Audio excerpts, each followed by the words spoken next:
Hey Trey, are you ready for an awesome week of exploration? We're about to dive deep into the world of animals and figure out all the incredible ways their bodies help them out. I am so excited to learn with you.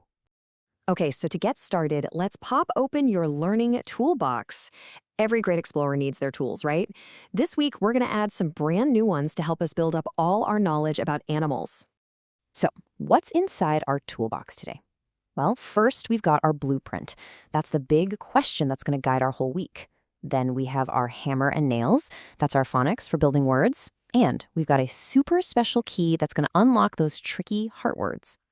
First things first, let's unroll that blueprint. The explorer's question is our map for the week. It tells us exactly what we're on a mission to discover.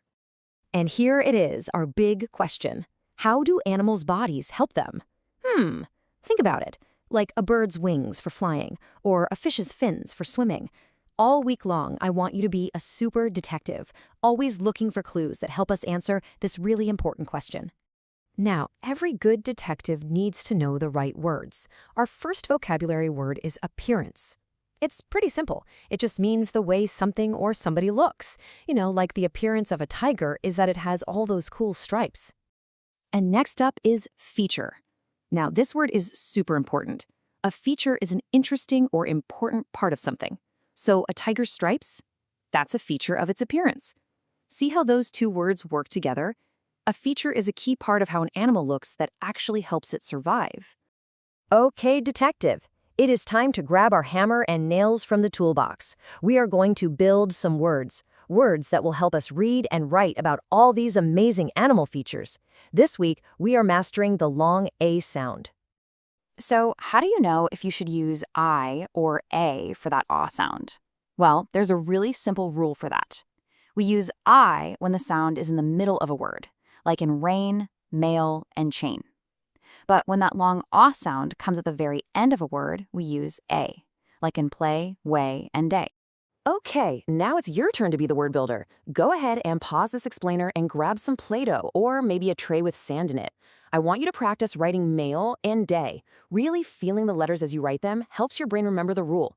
AI in the middle, AY at the end. You got this. All right, are you ready for a challenge? It's time to pull out that special key from our toolbox because we're about to unlock this week's heart words. These are the words we have to know just by looking at them, in a flash. Let's make it a game. This week, we've got 3 new words to add to our collection. 8, hour, and who. And remember, heart words are tricky. We don't sound them out. We just have to know them by heart. Okay, Explore Trae, this is it. I'm going to flash some words on the screen, some you know, and some are new. Your mission is to shout the word out loud before it disappears. You ready? Set, go. Was. They said. Are. Hey, that's a new one. Who? Another new one? Fantastic job. So, how did you do? And hey, if you missed a word or maybe felt a little slow on one, that is totally okay. That's what practice is for. Just pause here for a second, write that word down on a piece of paper, and then draw a big heart around it. That sends a little message to your brain that says, hey, this one's special. Let's remember it. Okay, Agent Trae, time for your next mission. Your grammar assignment, should you choose to accept it, is to become a master of the words was and were. The secret code for this is actually super simple. It's all about counting. If you were talking about just one thing, you use was. For example, the cat was jumping. But if you're talking about more than one, you use were. The cats were jumping. See?